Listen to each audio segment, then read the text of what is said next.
can't fulfill divine mandate without the blessing. This guy was not a sinner. He had not sinned. He just came from the studio of creation. He was at his best. But the first thing God did was, and God blessed them and began to open dimensions of the blessings and said, be fruitful. This man will walk, but if there's no blessing, you will toil. He didn't create this man not to walk. You'll see in Genesis 2, when he put the man in the garden, the Bible said God kept him there to walk it, to dress it, and to keep it. So he created this man to walk. I'm taking time to give you this foundation because there are many people today, they will tell you, if you want to prosper, better go and walk. We advocate for walking and walking a lot, and I will tell you that. I've taught you here many times that anybody who say give and don't walk is a scam. So we are not against walking, but we know how to walk profitably.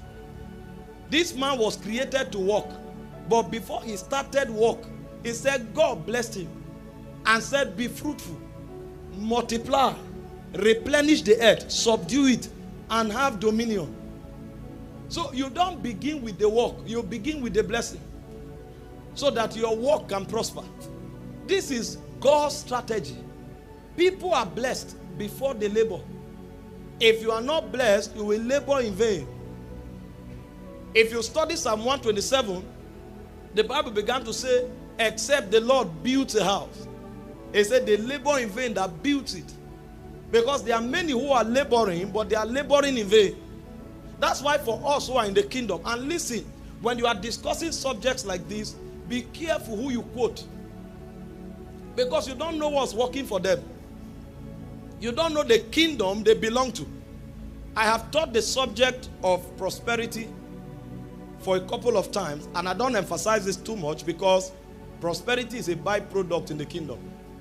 It says, seek ye first the kingdom and its righteousness, and it says all that the Gentiles are seeking will be added. So you don't spend too much time on the addition. That's why I don't exhaust all my teaching period on this subject. But once in a while we talk about it so that people can have understanding. And I've taught this subject extensively. And most times when I'm teaching this subject and I want to encourage people to walk, I tell them it's possible to be rich without God. And there are people all over the world who are rich without God. You can go and study them. But it's also important for us to be careful not to use these people as our standard. Because you don't know what is working for them. It's easy for you to quote a Chinese billionaire and say he's working. You don't know how